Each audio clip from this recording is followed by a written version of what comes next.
जोहार हजारीबाग मेरे साथ डुमरी के विधायक जयराम महतो जी जुड़ चुके हैं। अभी बहुत बड़ी खबर आ रही है देश से कि देश के शिक्षा मंत्री धर्मेंद्र प्रधान जी ने रिजाइन कर दिया है। जिंजी के आगे बीजेपी सरकार जो है वो झुक गई है। इसको लेकर डुमरी के विधायक जयराम महतो क्या सोचते हैं, क्या समझते हैं जयराम जी इस फैसले से सरकार के?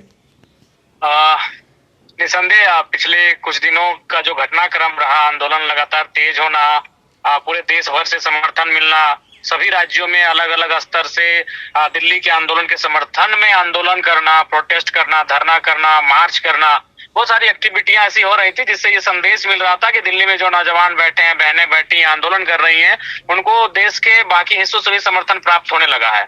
और उसके बाद पहली बार प्रधानमंत्री नरेंद्र मोदी जी कल रात को प्रधानमंत्री जी लाइव आते हैं इंस्टाग्राम के पेज पर, वो फ्रेंड्स कह के जेनजेड को संबोधित करते हैं। तो कहीं ना कहीं इससे दिख रहा था कि उस आंदोलन के दबाव में है, प्रेशर में है, और जो लगातार एकजुटता बढ़ रही है पूरे देश में, छात्रों के बीच आक्रोश बढ़ रहा है, और मुझे लगता है उसी का परिणाम रहा कि शिक्षा मंत्री ने अपना इस्तीफा दिया। बिल्कुल, आप भी जंतर मंतर गए थे, कैसा अनुभव रहा आपका? एक भाषण भी बहुत वायरल हो रहा था, 5 मिनट 10 मिनट का वायरल था, उसमें भी आप काफी कुछ बातें कह रहे थे। क्या माहौल था? दिल्ली तक आपकी आवाज सुनी जा रही है?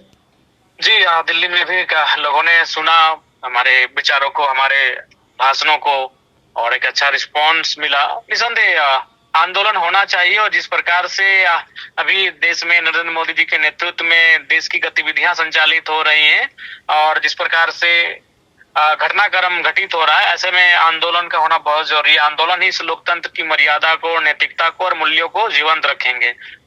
बिल्कुल, ये बताइए जयराम जी, जिस तरह से सीजेपी पार्टी उभर के आई है, जेएलकेएम भी 2 साल पहले 3 साल पहले ऐसी उभर के आई थी, जिसके विधायक आप बने, आप अध्यक्ष बने, फिर आपने काफ़ी अच्छा से ऑर्गेनाइज किया अपनी पार्टी को और आगे बहुत हिम्मत से लड़ रही है। क्या लगता है ये सीजेपी आगे का क्या फ्यूचर है? 29 में क्या ये चुनाव लड़ने वाली है या फिर कुछ और प्लान है इनका? देखिए, अब चुनाव लड़ना और आंदोलन करना दोनों में अंतर होता है। आप लोग देख ही रहे हैं, आंदोलन करने में होता है कि कोई भी लोग आपके साथ आ जाते हैं, चुनाव लड़ने में आपकी पार्टी के जो लोग हैं वही आपके साथ आएंगे।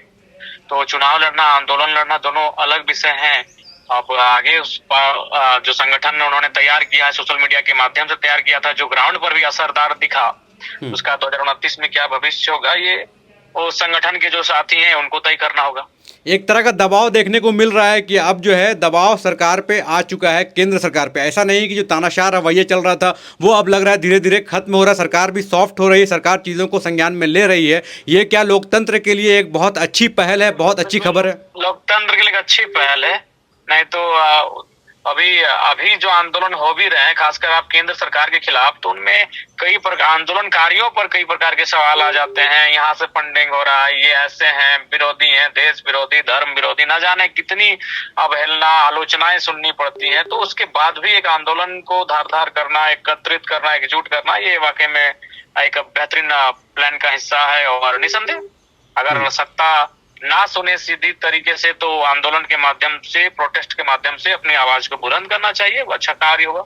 बिल्कुल, आप सुन रहे थे डुमरी के विधायक जयराम महतो जी को। बहुत बहुत धन्यवाद।